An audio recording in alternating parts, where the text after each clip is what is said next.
Students, बच्चों, आज जो टॉपिक हम डिस्कस करेंगे वो टॉपिक है production function of a multi product firm. इससे पहले जो हमने टॉपिक पढ़े थे उन टॉपिक्स में हम सिंगल प्रोडक्ट फर्म जो है वो सिंगल प्रोडक्ट में डील करती थी, बट एक्चुअल में फर्म कभी भी नॉर्मली फर्म सिंगल प्रोडक्ट की बजाय मल्टी प्रोडक्ट फर्म होती है। मतलब कि वो मोर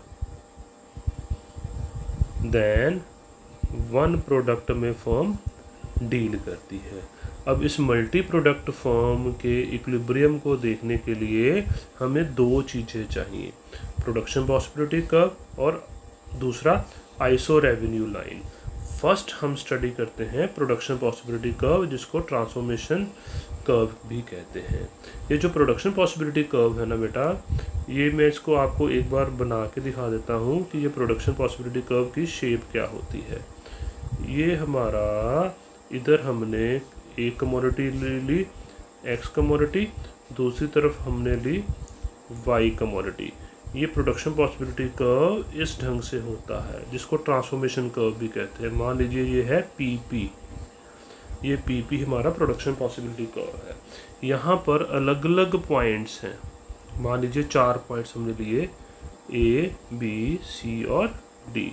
हर पॉइंट पर दो कमोडिटीज़ के अलग अलग कम्बिनेशंस हैं। जैसे ये डी पॉइंट पर एक्स कमोडिटी ज़्यादा है, वाई कमोडिटी कम है। ए पॉइंट पर वाई कमोडिटी ज़्यादा है, एक्स कमोडिटी कम है। तो ये प्रोडक्शन पॉसिबिलिटी कर्व दो कमोडिटीज़ के अलग अलग कम्बिनेशन को शो करता है, उन कम्बिनेशन को शो करता है जिनको प्रोड्यूसर अपने गिवन रिसोर्सेज और गिवन टेक्नोलॉजी के साथ प्रोड्यूस कर सकता है। मतलब जैसे कि इसके नेम से ही क्लियर है, इट शोज प्रोडक्शन की पॉसिबिलिटी। मतलब प्रोड्यूसर कभी भी इसके बाहर प्रोडक्शन नहीं कर सकता। मतलब अगर ये हमारा प्रोडक्शन पॉसिबिलिटी कर्व है तो जो प्रोड्यूसर है ना वो इसके बीच में कहीं पर भी प्रोडक्शन कर सकता है प्रोडक्शन पॉसिबिलिटी कर्व में, बट इस प्रोडक्शन पॉसिबिलिटी कर्व के बाहर वो प्रोडक्शन नहीं कर सकता, क्योंकि उसके पास उतने रिसोर्सेज नहीं हैं कि वो इसके बाहर जाके प्रोडक्शन कर सके। तो this is production possibility curve. और ये शेड्यूल बनाया है प्रोडक्शन पॉसिबिलिटी कर्व का कि डिफरेंट जो है वो प्रोडक्शन की पॉसिबिलिटीज़ हैं, M N O P Q R. इसमें एक्स कमोडिटी और वाई कमोडिटी के अलग अलग कम्बिनेशंस हैं।